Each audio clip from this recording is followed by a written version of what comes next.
اللہ الرحمن الرحیم۔ ہم آپ کو مولانا عامر الاسلام کے آفیشیل چینل پر خوش آمدید کہتے ہیں۔ اعوذ باللہ من الشیطان الرجیم، بسم اللہ الرحمن الرحیم۔ معزز سامعین و حاضرین، السلام علیکم ورحمۃ اللہ وبرکاتہ۔ آج کی اس نشست میں ہم قرآن و حدیث سے یہ بات دیکھنے اور سمجھنے کی کوشش کریں گے کہ برکت والے اوقات کون سے ہیں۔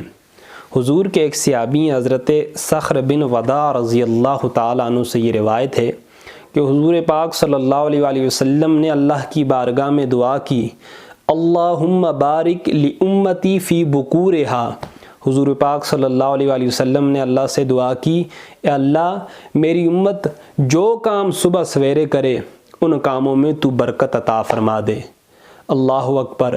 خواہ کوئی سفر کے لیے نکلے، خواہ کوئی علم حاصل کرنے کے لیے نکلے، خواہ کوئی تجارت کے لیے نکلے، جب وہ صبح سویرے نکلے گا تو اللہ پاک ان سارے کاموں میں اس کے لیے برکت عطا فرما دیں گے۔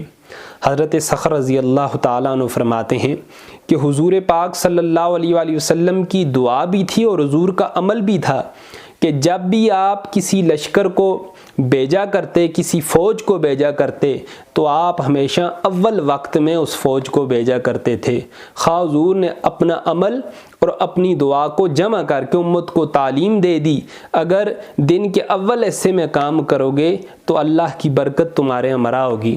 اللہ اکبر۔ یہ صخر صحابی ہیں، حضور پاک صلی اللہ علیہ وآلہ وسلم کی بات کے اوپر صحابہ اتنا یقین کیا کرتے تھے کہ یہ فرماتے ہیں کہ میرا پہلے چھوٹا موٹا کام تھا، جب سے حضور کی یہ دعا اور حضور کا میں نے عمل دیکھا تو میں نے کیا کیا کہ تجارت کا جو سامان تھا وہ میں دن کے اول حصے میں بیچنا شروع کر دیا، جو مال امپورٹ کرتا تھا ایکسپورٹ کرتا تھا، شروع دن کے حصے میں امپورٹ اور ایکسپورٹ کا کام شروع کر دیا۔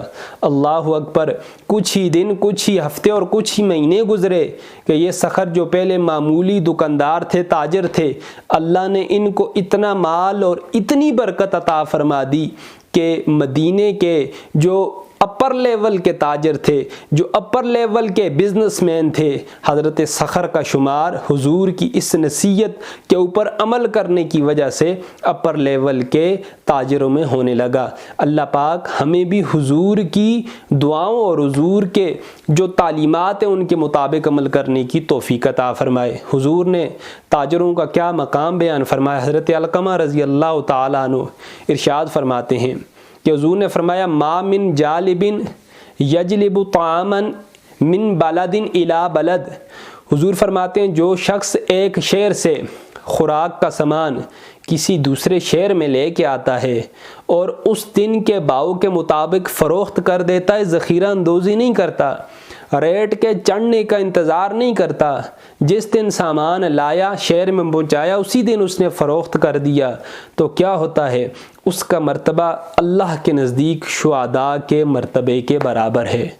گویا اللہ اور اللہ کے رسول نے مجاہدین اور رزق حلال کمانے والوں کے درجے کو برابر کر دیا ہے۔